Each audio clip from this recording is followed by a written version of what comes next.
It is Monday, November 10th, and welcome back to the Nick Watkins Show. I'm Nick Watkins. Let's get into it, starting with a recap of what happened yesterday in the NFL. Sunday kicked off in Berlin, where the Colts and the Falcons faced off in Sauce Gardner's debut for the Colts. Both teams combined to go 2 for 20 on third down, but Jonathan Taylor went beast mode down the stretch. 32 carries, 286 scrimmage yards, 3 touchdowns, and the Colts win in overtime 31-25. The Bucks and the Pats faced off in Tampa.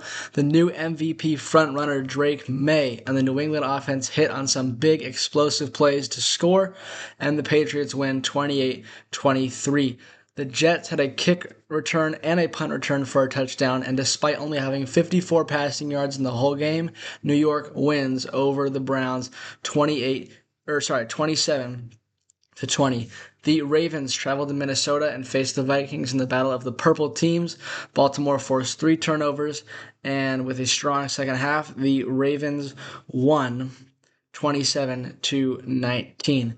The Bills, fresh off beating the Chiefs, went down south to Miami and got smacked by the struggling Dolphins.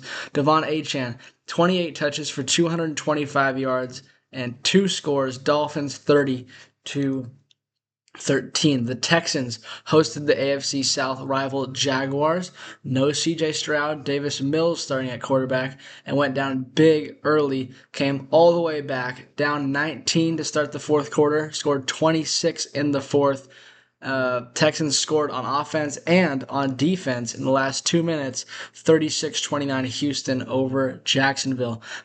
Jackson Dart looked good in the first snow game of the year for the Giants at the Bears, but he got knocked out of the game with a concussion.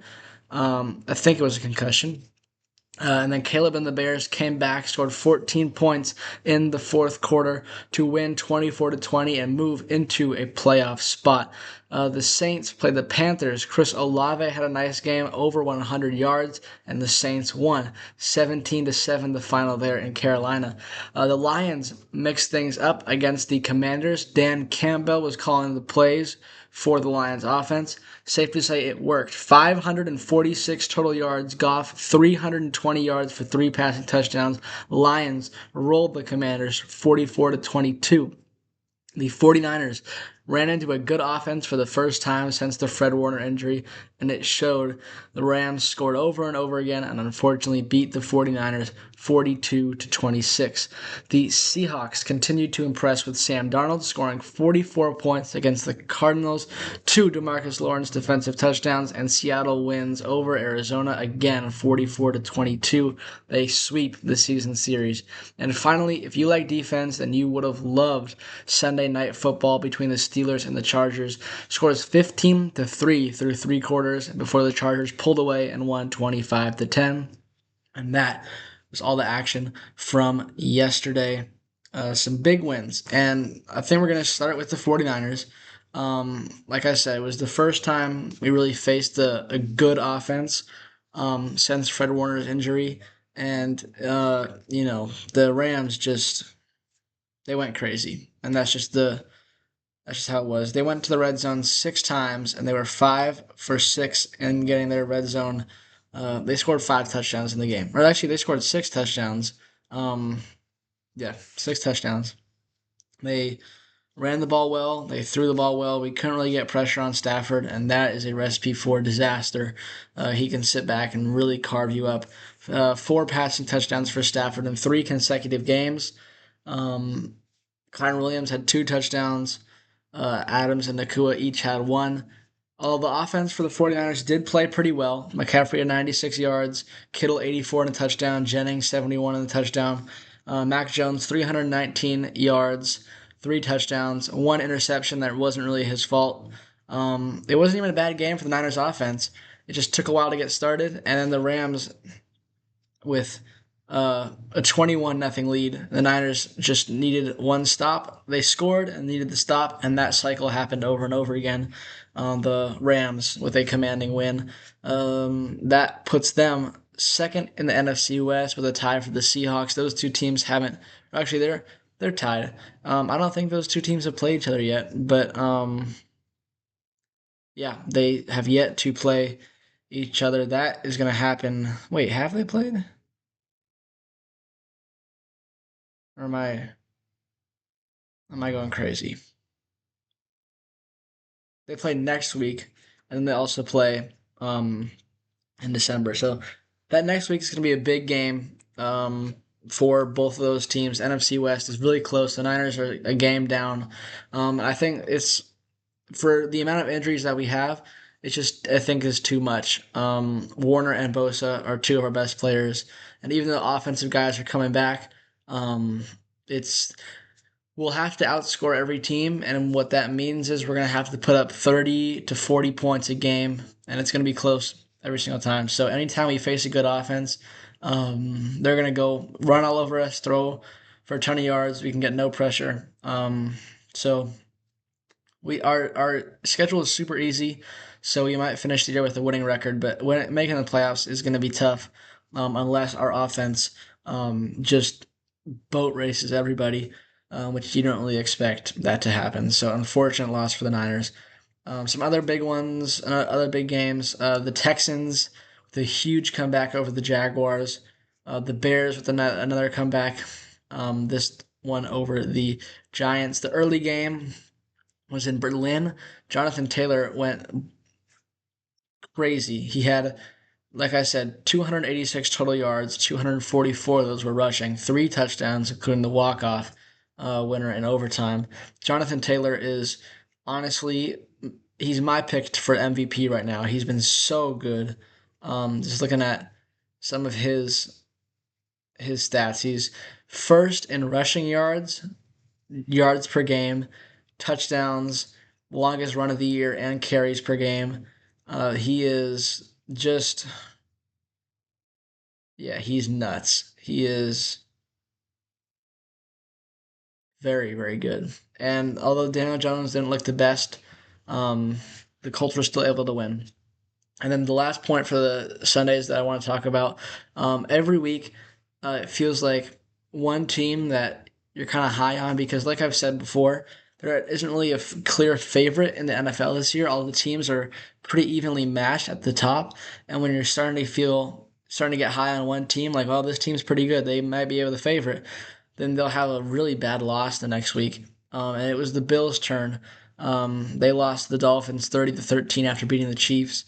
So that was a bad loss um, against a team that was not really having a good game or a good season at all, really. So yeah, I think the some teams that are due for that kind of loss would be the Patriots on Thursday against the Jets. That could happen. You also you look at teams that have just won a couple of games, stringing together some wins. The Seahawks and the Rams, they both play each other. The Broncos are 8-2. They're playing the Chiefs on Sunday night next week. That could easily go in the Chiefs' way. But one big game that's happening tonight is the Eagles and the Packers. That's Monday Night Football. Eagles at Packers. This is a big matchup. The Packers are 5-2-1. The Eagles are 6-2. These are two of the top dogs in the NFC. They're both leading their divisions respectfully. Um,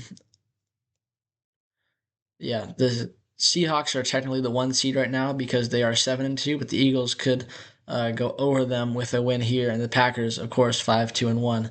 So this is a big game for the standings, even though it is early November. But that's football. Some basketball from yesterday. The Warriors played without Steph Curry again, and this time it went much better. Although it was an ugly game. You know, but didn't really shoot the ball well. But the Warriors had 37 free throws and made 26 of them. So that was really the key to this game is shooting the free throws. Jimmy Butler 21 9 and 7. I would say nice win for the Warriors, but it wasn't really a nice win. It was an ugly win. But hey, we got the dub, and now we have a winning record once again, 6-5. We play Oklahoma City on Tuesday, which is tomorrow. So that is going to be a big game. And if we can win that one, maybe that's some momentum. Hopefully Steph will be back.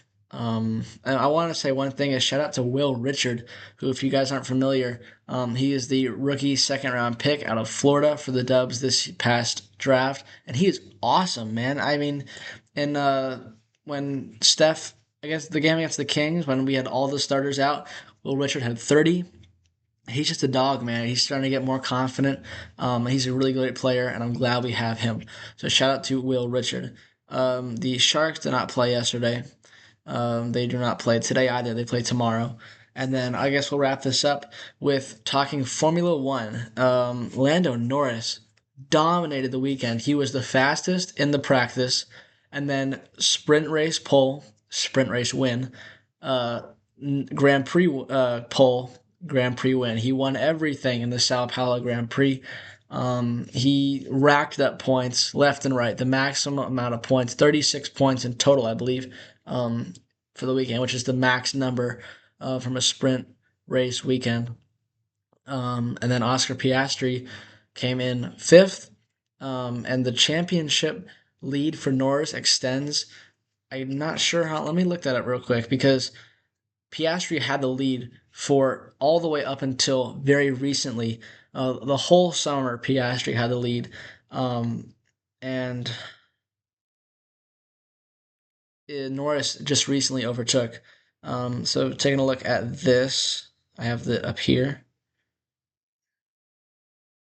Wow, he has a 24-point lead, so that could easily swing with a Piastri win, and if Norris has a bad result, but 24 points is a lot, especially with only four, three. I think it's 2 or 3 races to go. I think Las Vegas and then Abu Dhabi and Qatar probably. So that's 3 races to go. Um, yeah, that's Max Verstappen's still hanging in there, but he is 49 points down. So unless a huge comeback from Verstappen, I'm not seeing him winning it. It's just the two McLaren drivers, Norris and Piastri, going competing. Verstappen, though, he was starting in the pit lane. He started in 19th, 18th or 19th, and he came in second, or no, third place. Which is a great result for him, but it might be too little, too late. The McLarens have just been so dominant. And then the next race is in Las Vegas on the 22nd, so 2 weeks away. So yeah, that's cool. And yeah, that's what happened. So thank you guys for watching today. Lots of football, a little bit of basketball, and F1. For baseball, free agency, still nothing. You don't really expect people to sign until after the winter meeting, so we'll keep an eye on that. And then nobody's really playing tonight except for Monday Night Football, which will be a great game. So that's gonna wrap it up for today, and I'll see you guys tomorrow.